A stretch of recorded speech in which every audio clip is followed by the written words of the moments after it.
Hello everyone, welcome back to the channel. और कैसे हैं आप सब? आई होप आप अच्छे होंगे, मस्त होंगे, स्वस्थ होंगे और अपने काम में व्यस्त होंगे।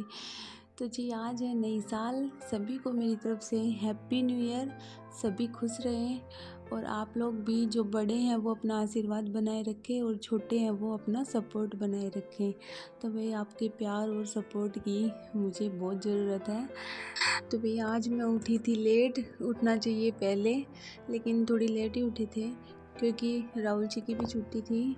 वैसे उनकी न्यू ईयर की वजह से नहीं, 1 तारीख की छुट्टी होती है मंथ स्टार्टिंग में, तो इसलिए लेट उठे। पहले तो सोचा था जल्दी जल्दी उठूँगी, सुबह जल्दी 5 या 5:30 बजे उठूँगी और सारा काम कर लूँगी जल्दी जल्दी और फिर नहा धो के अपने घुस के रजाई में और सबसे बात करूँगी, न्यू ईयर विश करूँगी। लेकिन बस जो सोचते हैं वो होता नहीं है कभी पूरा।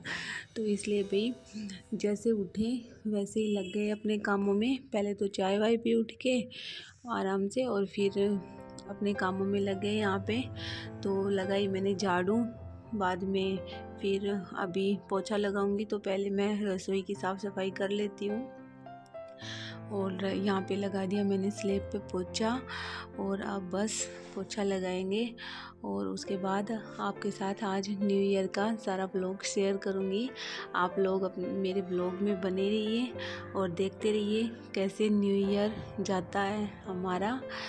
और भाई आप लोगों के घर में भी क्या क्या बन रहा है, क्या क्या हो रहा है, तो आप लोग भी कमेंट करके बताना कि क्या बना है न्यू ईयर पे। सभी को होता है कि बस न्यू ईयर पे कुछ ना कुछ बनाएंगे, ये बनाएंगे, सोच के रखते हैं पहले से, तो यही रहता है। तो इसलिए मेरा ब्लॉग देखना आप सारा। और अभी लग गई मैं अपने पोछा लगाने में। मैंने वॉश बेसिन साफ़ कर दिया है।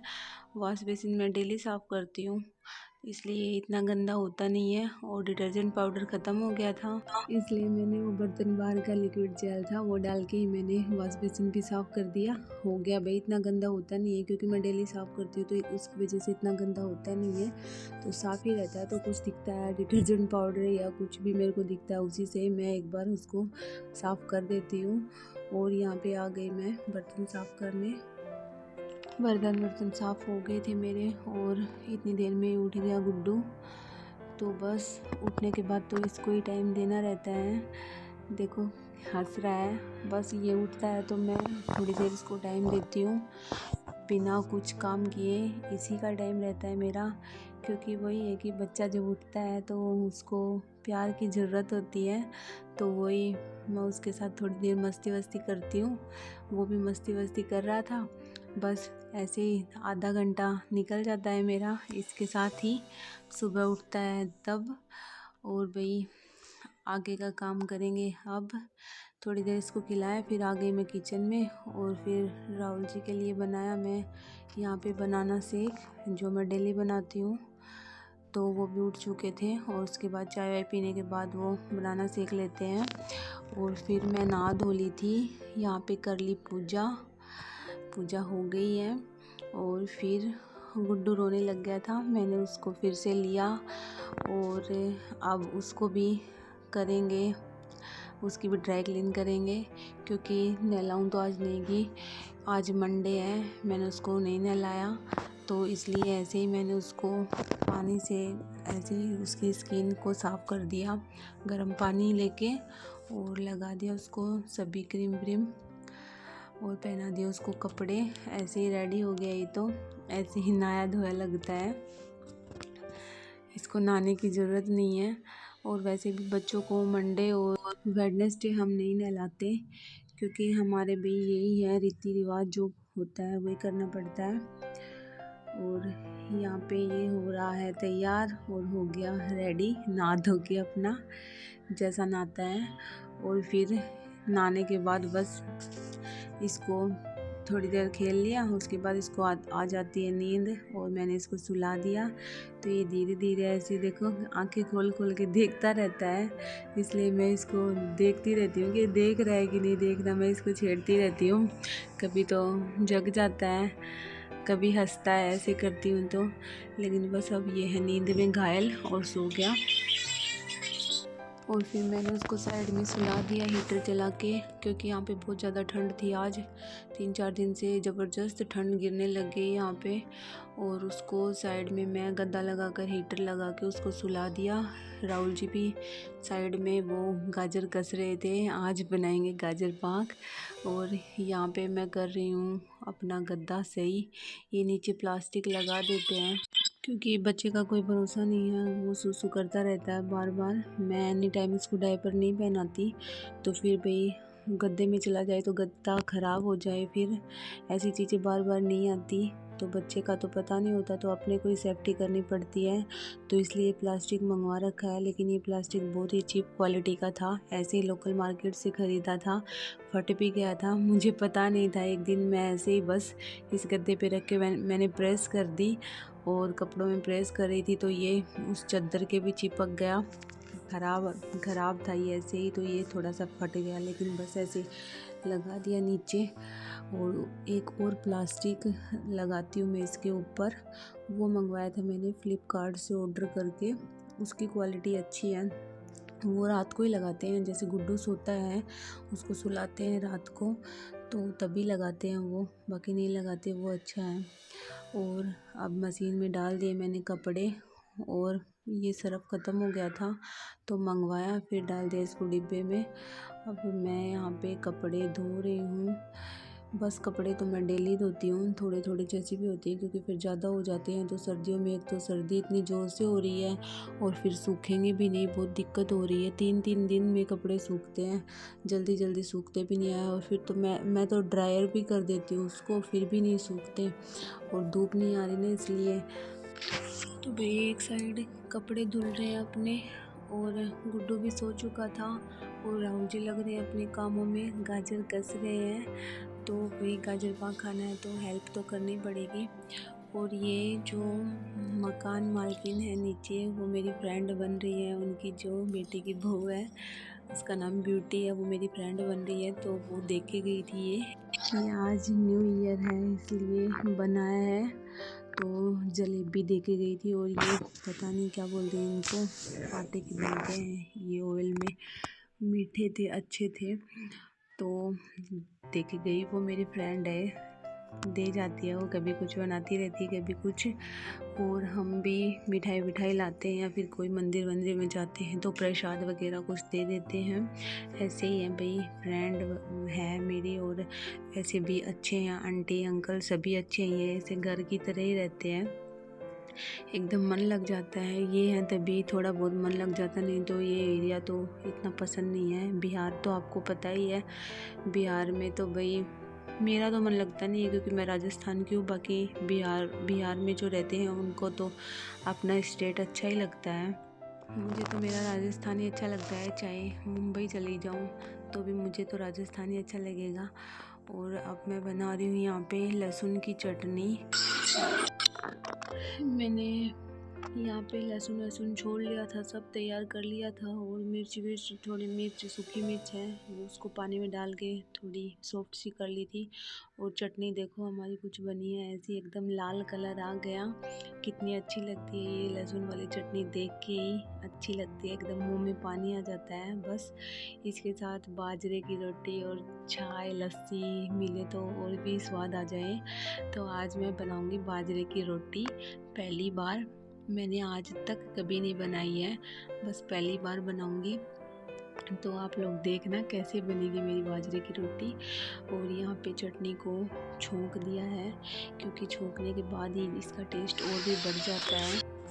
और चटनी हो गई थी रेडी, और यहाँ पे बना रही हूँ मैं हम लोगों के लिए दही से छाछ। इसको मिक्सर में ही करूँगी, क्योंकि वैसे तो अब कहाँ से लेके आए, वो वाली छाछ तो मिलेगी नहीं यहाँ पे, जो भैंस की होती है वो लोग बनाते हैं, उसका तो टेस्ट ही अलग होता है।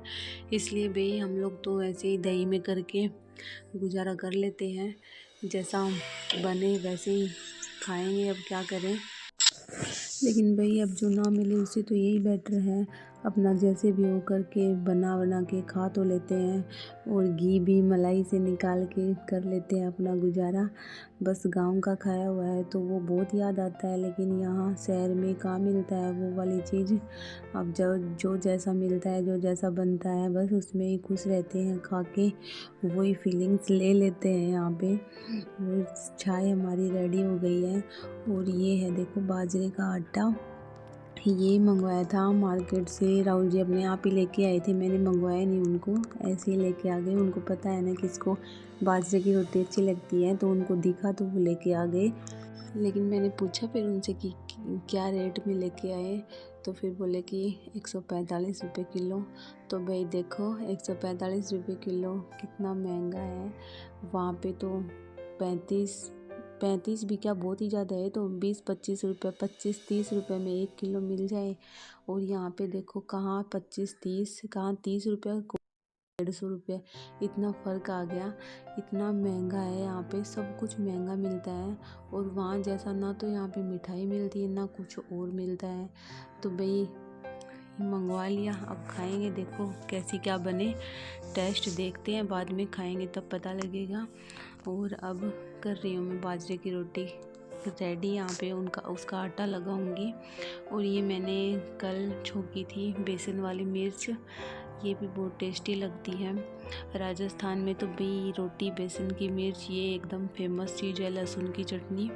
और बाजरे का आटा मैं लगा रही हूँ यहाँ पे, पहली बार ही कर रही हूँ जो कर रही हूँ ये, धीरे धीरे बस इसको।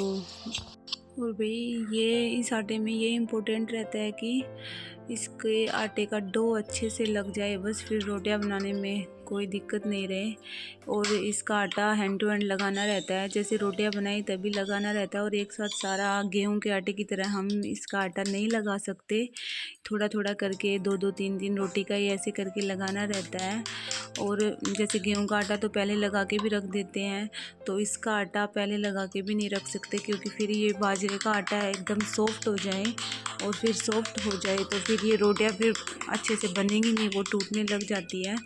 तो ऐसे ही मैंने भी एक साथ ही आटा लगाया, ये हैंड टू हैंड 2 रोटी का लगाया। रोटियां तो मैंने बस 4 ही बनाई थी, क्योंकि ज़्यादा रोटी तो भाती भी नहीं है, बाजरे की रोटी 2 से ज़्यादा तो खाई नहीं जाती।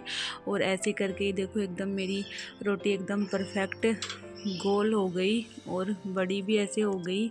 मैंने कोई बेलन वेलन का यूज़ नहीं किया, अपना ऐसे ही कर लिया। मेरी बनाई हुई नहीं है, लेकिन मेरी देखी हुई है। गांव में मेरी मम्मी बनाती थी तब मैं ऐसे देखती तो थी, तो बस देखते थे, तो देखने से तो इतना तो पता है ही कि भाई ये ऐसे बनेगी। और फिर भाई बनाने लायक तो हो ही रहे हैं, इतने बड़े हो गए, शादी वगैरह हो गई, बच्चे हो गए, तो बनानी आनी चाहिए। और अगर ना भी बनाने आए तो कम से कम ट्राई तो करना चाहिए। अगर ट्राई करेंगे तो क्या ही नहीं होता, ट्राई करेंगे तो वो बने भी। मैंने कभी बनाई नहीं थी, लेकिन मुझे ये पता था कि मतलब मैं अगर बनाऊंगी तो मेरी रोटियां बिगड़ेंगी नहीं, तब इसलिए मैंने कॉन्फिडेंस होके मैंने बना ही लिया, और एकदम परफेक्ट बनी है। पहले वाली रोटी तो थोड़ी बहुत ही फूली थी, बस ज़्यादा फूली नहीं। और यहाँ पे मेरी रोटियाँ बन रही थी, इसलिए मैं राहुल जी को बोल रही थी मेरी रोटियाँ बन गई एकदम परफेक्ट, खुश हो रही थी मैं, उनको बोल रही थी। वो अंदर गाजर कस रहे थे तो वहीं से उनको बोल रही थी। और ये तो देखो एकदम बढ़िया हो गई, ये दूसरी रोटी भी हो गई। ये सेकी तो थी मैंने, लेकिन इतनी फूली नहीं है, लेकिन दूसरी रोटी एकदम परफेक्ट फूलेगी। और यहाँ पे हो गई तैयार।